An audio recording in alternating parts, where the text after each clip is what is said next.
राहुल निकालते रह गए न्याय यात्रा। हिमाचल में अपनों ने ही कर दिया बड़ा खेला। राज्यसभा सीट के साथ सरकार भी जाएगी। हिमाचल की सुक्खू सरकार पर भारी संकट। अल्पमत में आई कांग्रेस की सुक्खू सरकार। 6 विधायकों की चेतावनी, बदल डालेंगे मुख्यमंत्री। राज्यसभा की वोटिंग हिमाचल प्रदेश में कांग्रेस की सत्ता के लिए गले की हड्डी बन गई।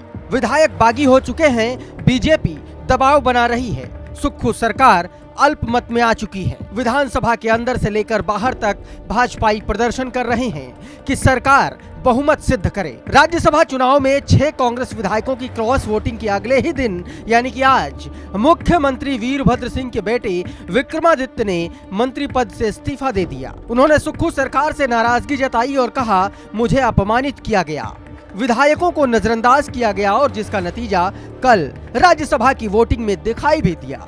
अब गेंद आलाकमान के पाले में है। विक्रमादित्य सिंह ने यह भी आरोप लगाया कि चुनाव स्वर्गीय उनके पिता वीरभद्र के नाम पर लड़ा गया, चुनाव जीता भी गया और उनकी मूर्ति के लिए 2 गज जमीन तक अब तक सरकार नहीं दे पाई। सरकार रहे न रहे फर्क नहीं पड़ता, अब हम हालात देखकर आने वाले दिनों में फैसला लेंगे। कांग्रेस की सरकार होने के बावजूद भी हम इस बात की आहट 3 महीने के बाद ही सुन रहे थे, अच्छा नहीं चल रहा है, ठीक नहीं चल रहा है, और हम सोच रहे थे कि शायद वो सारी चीज को ठीक अपने आप कर लेंगे। और अब हालात इस प्रकार के बन गए कि अब विधायकों ने जो कांग्रेस पार्टी में थे उन्होंने अपनी नजरअंदाज करने की उस बात से लेकर के अपना बहुत बड़ा संदेश दिया है।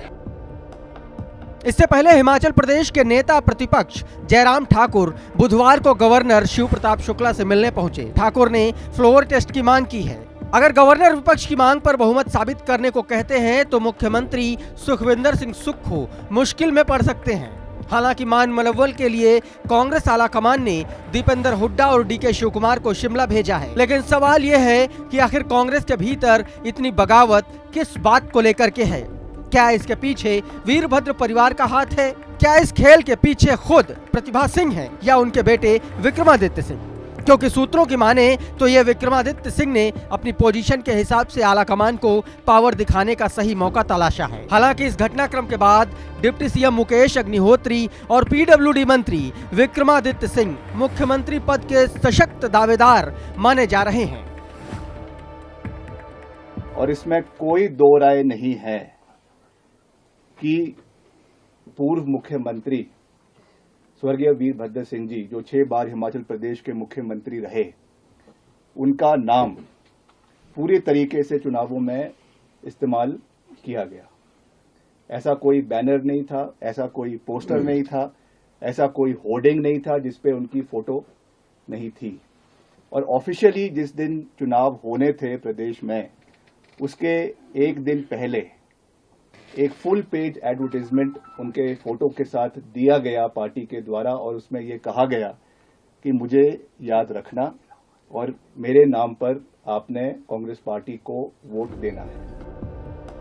अब अगर हिमाचल प्रदेश की विधानसभा सीटों का वर्तमान गणित देखें तो हिमाचल प्रदेश में कुल 68 विधानसभा की सीटें हैं और बहुमत 35 सीटों का है। 2022 में हुए विधानसभा चुनाव में कांग्रेस को 40 और भाजपा को 25 सीटें मिली थीं। 3 सीटों पर निर्दलीय विधायक जीते थे। मंत्री विक्रमादित्य सहित 6 कांग्रेस विधायकों की क्रॉस वोटिंग भाजपा के पक्ष में हुई। अगर ये पाला बदलते हैं तो सुक्खू सरकार के पास 34 सीटें ही बचेंगी, यानी बहुमत से एक कम। ऐसे में बीजेपी ने अपनी संभावनाएं तलाशनी शुरू कर दी हैं, तो वहीं कांग्रेस आलाकमान के कान खड़े हो चुके हैं। Daily line bureau report.